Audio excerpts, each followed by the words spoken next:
قبر کی نعمتوں کے حصول کے لیے تیسرا وسیلہ یا سبب ہے تقوی اختیار کرنا، اور تقوی کا مطلب ہے جن کاموں کے کرنے کا اللہ تعالیٰ نے حکم دیا ہے وہ کام کیے جائیں، اور جن کاموں سے اللہ تعالیٰ نے ہمیں روکا ہے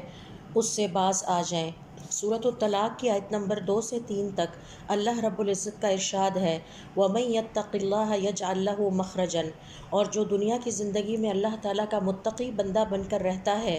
اللہ تعالیٰ اسے ہر تنگی سے نکال لاتا ہے۔ اہل علم کے مطابق دنیا کی زندگی میں انسان کو جو تنگیاں اور مشقتیں پیش آتی ہیں ان میں سب سے مشکل وقت اور مشقت نزع کا وقت ہے، یعنی روح کے نکلنے کا وقت ہوتا ہے، اور قبر میں داخل ہونے کا وقت ہے۔